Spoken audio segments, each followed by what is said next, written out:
In the given figure, saw that CD parallel AF. Hello dears, discuss कर रहे हैं maths. Topic है geometry, class 7, properties of parallel lines का chapter है। Figure दिखाया, इसमें प्रूव करना है, शो करना है कि CD पैरेलल EF है। ये जो CD है EF का पैरेलल है, EF का समानांतर है।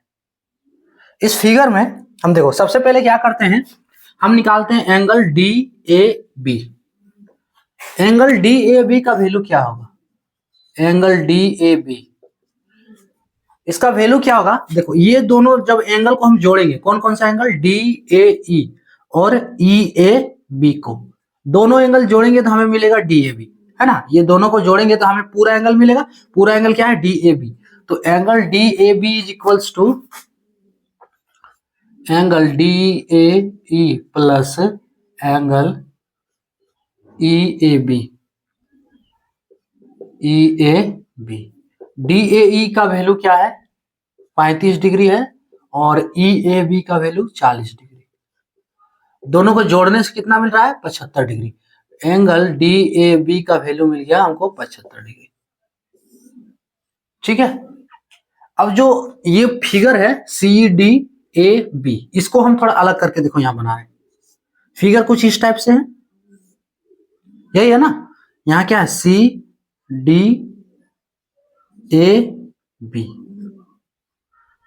अब ये 75 आया है ना, ये 75 दिया है और ये वाला हम 75 निकालें, यानी कि दोनों कोण इक्वल है। ठीक है।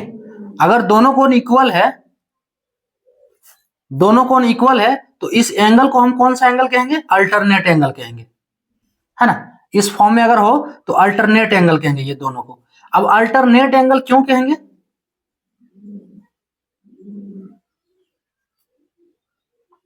अल्टरनेट एंगल ये तभी होगा, देखो इसको हम रफ में को ड्रा करते हैं। ये लाइन हो गया L, ये M। अब इस पे कोई ट्रांसवर्सल लाइन है। ट्रांसवर्सल मींस ऐसा लाइन जो दो लाइन को अलग अलग पॉइंट पे काटता।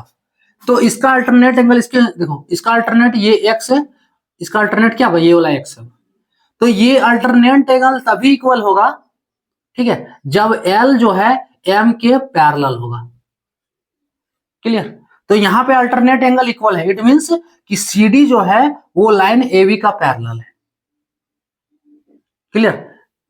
CD जो है लाइन AB का पैरेलल। यहां ध्यान से देखो, इसमें और इसमें फर्क क्या? अरे ये लाइन हम एक्स्ट्रा बनाए हैं बस, और कुछ फर्क नहीं है। देखो, अगर इसको मिटा दे रहे हैं तो इसी टाइप से दिख रहा है, दिख रहा है। ये x बराबर 75 है, ये भी 75 है। तो ये 75 तभी इक्वल होगा जब ये पैरेलल होगा, यानी कि L पैरेलल M। तो ये बता रहा है कि CD पैरेलल यहाँ पे AB होगा, यानी कि ये जो CD है AB का पैरेलल है। Clear? Angle, since angle CDA is equals to angle DAB equals to 75 degree. और कौन सा एंगल है? Alternate angle. ठीक है, इसलिए क्या होगा इसमें? CD parallel AB। इसको चाहो तो इक्वेशन 1 मानकर छोड़ दो अभी। अब देखो अगला कंडीशन वाला, ये नीचे वाला EFAB। EFAB का केस कैसा है? कुछ इस टाइप से। ये एंगल दिया 140, ठीक है, और ये एंगल दिया है 40। EFAB। अब देखो, ये दोनों एंगल को अगर हम जोड़ते, यहां जोड़ देना है। So angle AEF, angle AEF plus angle EAB बराबर, देखो इसको जोड़ने से कितना मिल रहा है हमको? AEF 140 प्लस एंगल EAB, है ना, ये 40 बराबर 180 डिग्री। यानी कि दोनों एंगल का सम 180 डिग्री आ रहा है। अब 180 डिग्री कब होगा? जब टू लाइंस पैरेलल हो। फिर इसका देखो, टू लाइंस पैरेलल हो और इस पे ट्रांसवर्सल लाइन, है ना, ये L एम, ये एक ट्रांसवर्सल लाइन टी। तो टू लाइंस पैरेलल हो और इस पे ट्रांसवर्सल लाइन टी हो तो 180 डिग्री दोनों कोण जोड़ने पे कब होगा? ये तभी होगा जब एल और एम पैरेलल हो। यही बता रहे हैं हम कि टू लाइंस पैरेलल हो और टी ट्रांसवर्सल हो तो ऐसे केस में ये दोनों कोण जोड़ने पे 180 डिग्री होगा। इस कोण को कहते हैं को इंटीरियर एंगल, यानी कि angle A E F plus angle E A B, इसको जोड़ने से 180 डिग्री हो रहा है। इट मीन्स क्या है कि ये दोनों लाइन अगर पैरेलल है तभी 180 डिग्री होता है। It means E F parallel A B है, यानी कि अगर ये जोड़ने से 180 हो रहा है तो E F parallel A B होगा। इसलिए इसको लिख सकते हो को इंटीरियर एंगल, ये जो 180 डिग्री आया, इसलिए क्या होगा? E F parallel A B. अब दोनों इक्वेशन से देखो, C D parallel A B और E F parallel A B, हमको क्या प्रूव करना? C D parallel E F. तो इक्वेशन 1 और 2 से प्रूव हो रहा है ये, ठीक है। देखो सी डी ई एफ का पैरेलल है और ई एफ ए बी का पैरेलल है, क्लियर।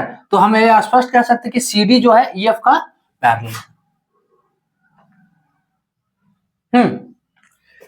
यहां क्या है? C D parallel A B और E F parallel A B. तो देखो ये क्लियर हो गया कि सी डी जो है C D parallel E F है, प्रूव्ड। यही इसमें करना क्या है? सबसे पहले दोनों एंगल को हम जोड़ दिए, उसके बाद सी डी ए बी में हम लिए। तो C D parallel A B तब होगा जब इसका अल्टरनेट एंगल इक्वल होगा। तो अल्टरनेट एंगल इसका सी डी ए 75 डिग्री है और डी ए बी इसको जोड़ने से भी 75 डिग्री आ रहा है, तो दोनों एंगल बराबर है। It mean C D parallel A B है। फर्स्ट वाला में ये दिखाया गया। सेकेंड वाला केस में हम इसमें लिए ई एफ और ए बी में, और ए ई क्या है? ट्रांसवर्स लाइन है।